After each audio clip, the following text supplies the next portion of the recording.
लोकसभा में नेता प्रतिपक्ष राहुल गांधी ने आज राष्ट्रपति अभिभाषण धन्यवाद प्रस्ताव पर चर्चा में हिस्सा लेते हुए कई मुद्दों पर केंद्र सरकार पर जोरदार हमला बोला। राहुल गांधी ने हिंदू हिंसा पर बीजेपी पर हमला बोला तो पीएम मोदी ने इसे गंभीर विषय बताया। बतौर नेता विपक्ष राहुल गांधी ने आज लोकसभा में अपना भाषण दिया और इस दौरान राहुल गांधी ने तमाम मुद्दे उठाए। हिंदू हिंसा का जिक्र हुआ तो सदन में जोरदार हंगामा हुआ। इस दौरान राहुल गांधी अपने बयान पर कायम नजर आए। उन्होंने स्पष्टीकरण भी दिया तो दूसरी तरफ लगातार सत्ता पक्ष की ओर से राहुल गांधी के बयान को लेकर अलग अलग मुद्दों को लेकर गतिरोध देखने को मिला। हालांकि राहुल गांधी लगातार हमलावर दिखाई दिए और इस दौरान उन्होंने कई मुद्दे उठाते हुए सरकार पर जोरदार हमला बोला।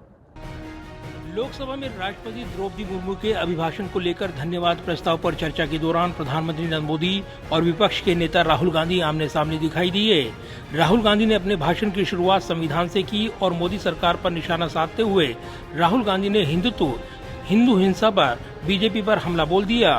राहुल गांधी ने कहा कि जो अपने आप को हिंदू बोलते हैं वो 24 घंटे हिंसा नफरत की बातें करते हैं।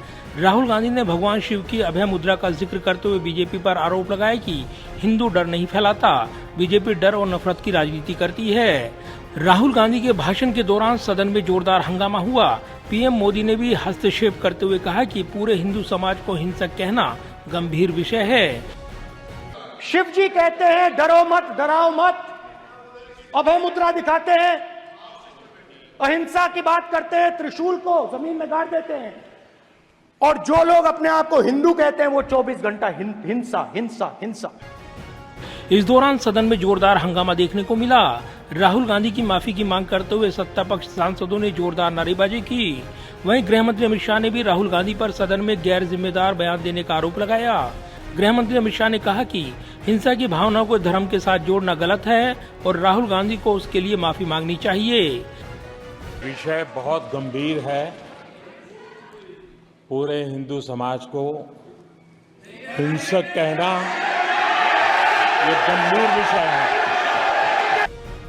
वहीं राहुल गांधी के भाषण के बीच ही दूसरी बार पीएम मोदी ने कटाक्ष भी किया। पीएम मोदी ने कहा कि लोकतंत्र और संविधान ने सिखाया है कि उन्हें विपक्ष के नेता को गंभीरता से लेना चाहिए। अपने भाषण के दौरान राहुल गांधी ने अग्निवीर योजना का भी जिक्र किया। इस दौरान अपने भाषण में राहुल गांधी ने कहा कि अग्निवीर योजना देश हित में नहीं है। हिंसा की भावना को किसी धर्म के साथ जोड़ना और ये सदन में और संवैधानिक पद पर बैठे हुए व्यक्ति ने, मैं मानता हूं मान्यवर, उन्होंने इसकी माफी मांगनी चाहिए। नेता विपक्ष राहुल गांधी की अग्निवीर योजना पर दिए बयान को लेकर भी सदन में जोरदार हंगामा देखने को मिला। इस दौरान रक्षा मंत्री राजनाथ सिंह ने भी दखल दिया। वहीं स्पीकर ओम बिरला ने राहुल गांधी से अपने बयान की सत्यता का प्रमाण सदन में रखने को कहा है।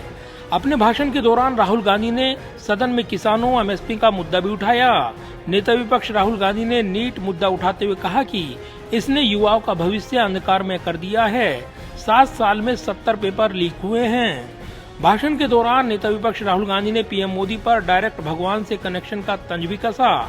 नोटबंदी, गलत तरीके से जीएसटी लागू करने का भी आरोप लगाया। आखिर में राहुल गांधी ने सत्ता पक्ष को नसीहत देते हुए कहा कि विपक्ष आपका दुश्मन नहीं है, बल्कि ये वैचारिक लड़ाई है। राहुल गांधी ने कहा कि नेता विपक्ष के तौर पर इंडिया ने उनको आम लोगों की आवाज उठाने, महिलाओं की, वंचित वर्ग की आवाज उठाने के लिए चुना है और वो इस आवाज को सदन में उठाते रहेंगे। जाहिर है, राष्ट्रपति अभिभाषण पर धन्यवाद प्रस्ताव की चर्चा में हिस्सा लेते हुए नेता विपक्ष के तौर पर राहुल गांधी ने पहला भाषण दिया और पहले ही भाषण विवादों में आ गया है। इसके कई अधिकांश हिस्सों को लेकर आपत्ति जताई गई है तो दूसरी तरफ राहुल गांधी से अग्निवीर योजना को लेकर जो उन्होंने बयान दिया उस पर सत्यता की मांग की गई है। यानी उनको ये प्रमाणित करना होगा कि उन्होंने जो बातें कही हैं वो सही से हैं। ऐसे में इस भाषण पर तमाम नजरें रही हैं और जबकि विपक्ष के नेताओं ने राहुल गांधी को बधाई दी है तो वहीं राहुल गांधी के इस भाषण की सत्ता पक्ष की ओर से कड़ी आलोचना की गई है। Pradeep Kumar, total news, Delhi.